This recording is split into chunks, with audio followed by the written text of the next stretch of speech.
Sometimes, it is difficult to say what we need to. Even some simple things can be a threat in our conversation. You are going to see it here. 1. A grammar rule. 2. A text. 3. A question. Before to check this, click on the bell icon and subscribe yourself to receive the other videos. Check it out. Now, let's dive in. 1. Past continuous. This appears in this text, and it can affect your understanding. Do you want to know an easy way to talk and write this? Now, this is what grammar has to say.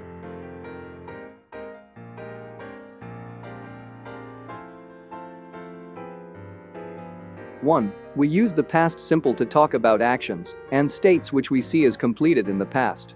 We can use it to talk about a specific point in time. We use the past continuous to talk about past events which went on for a period of time. We use it when we want to emphasize the continuing process of an activity or the period of that activity. If we just want to talk about the past event as a simple fact, we use the past simple. Examples: while I was driving home, Peter was trying desperately to contact me. Were you expecting any visitors? Sorry. Were you sleeping? I was just making some coffee. I was thinking about him last night. In the 1990s, few people were using mobile phones. We often use it to describe a background action when something else happened. I was walking in the street when I suddenly fell over. She was talking to me on the phone and it suddenly went dead. They were still waiting for the plane. When I spoke to them, the company was declining rapidly before he took charge. We were just talking about it before you arrived.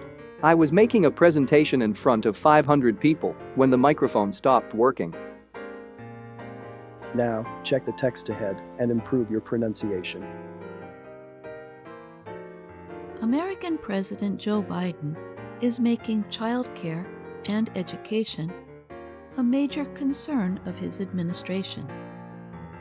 In his first address to a joint session of Congress on April 29, Biden proposed a $1.8 trillion spending plan to expand government support for children, families, and education.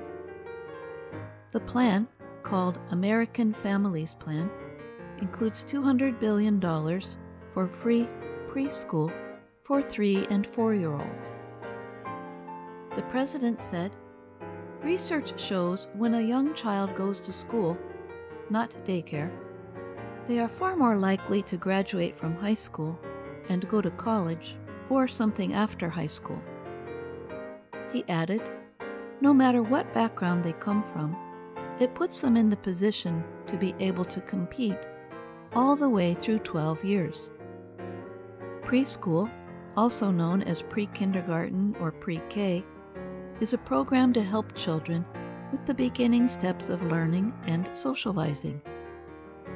Daycare centers focus more on caring for children than learning." Rebecca Anguiano teaches preschool at an elementary school in Washington, D.C. The classes are bilingual. They are taught in both English and Spanish.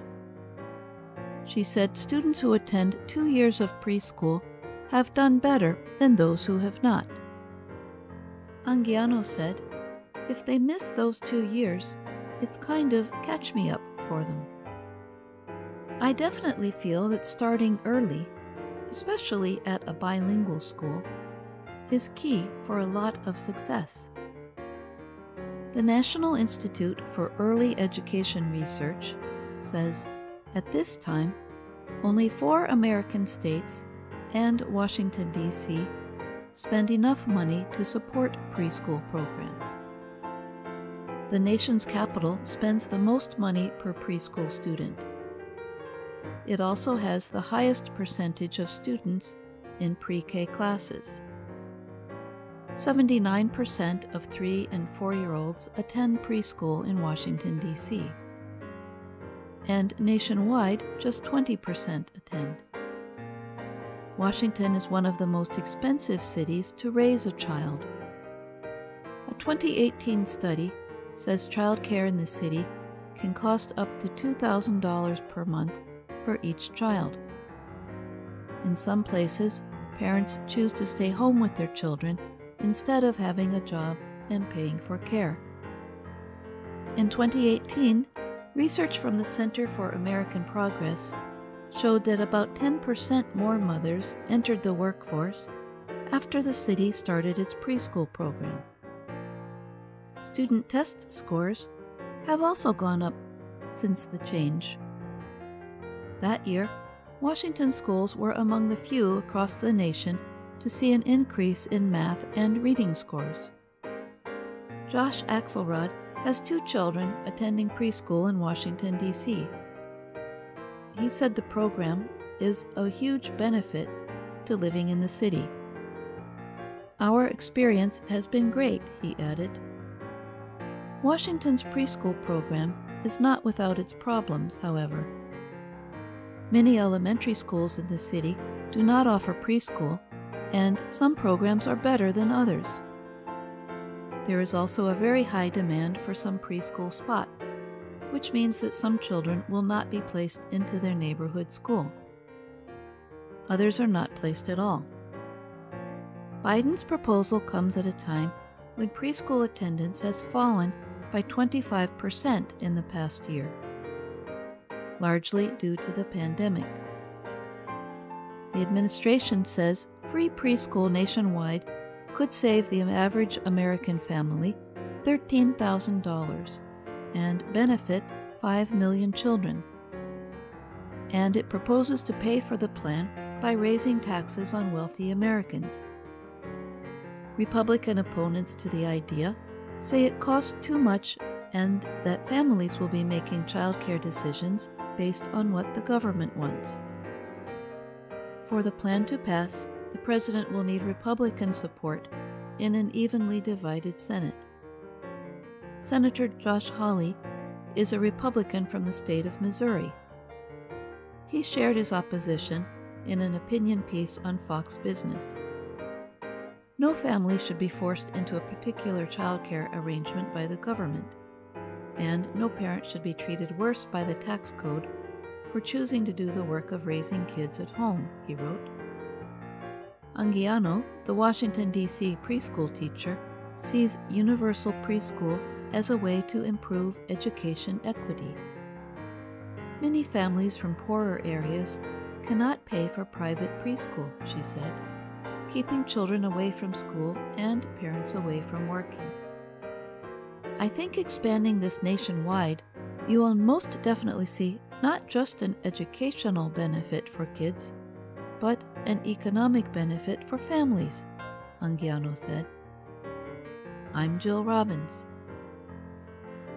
3 questions, 4 questions with 4 answers each one. 1. What does Joe Biden say about preschool in comparison to daycare? Daycare provides a more caring environment for children than preschool. After 12 years, the American Family Plan will replace daycare with preschools. Preschool graduates are more likely to graduate from high school and college. Children of low-income backgrounds will be able to get more attention in daycare. 2. What does the story say about a problem facing Washington, D.C.'s public preschool program? There are fewer preschool seats than families demanding them. Some children are not placed in their neighborhood schools. The quality of programs is not consistent across the city. All of the above are true of the public preschool program in D.C. 3. In the story, what reason is given for Republican disagreement with Biden's plan? Universal preschool will raise the cost of private childcare. Parents will make decisions based on government desires. Mothers should stay at home to raise their kids. The plan will raise taxes for the middle class. 4. What did Rebecca Anguiano say she learned from teaching preschool?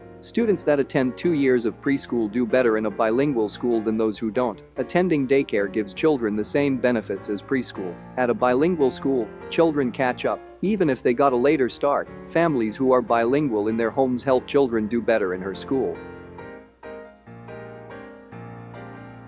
3. Questions answer. 1. What does Joe Biden say about preschool in comparison to daycare? Preschool graduates are more likely to graduate from high school and college.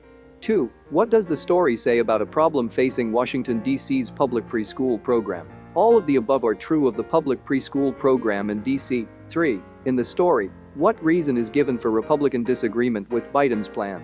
Parents will make decisions based on government desires. 4. What did Rebecca Anguiano say she learned from teaching preschool? Students that attend 2 years of preschool do better in a bilingual school than those who don't.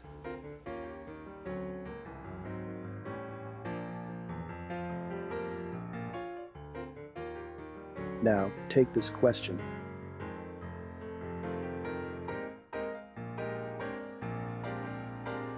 Three questions. Past continuous. Which ones are past continuous? The company asked people for working this year end. Were you expecting this to take place this month? He was going out to lunch when I saw him.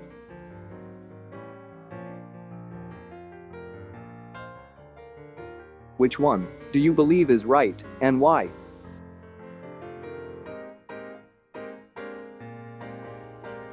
Three questions. Answer. The company asked people for working this year end. Asked is in past simple and working comes from the verb to work. Were you expecting this to take place this month? Expecting is in past continuous and take is in the present simple. He was going out to lunch when I saw him. Going is in past continuous and saw is in the simple past.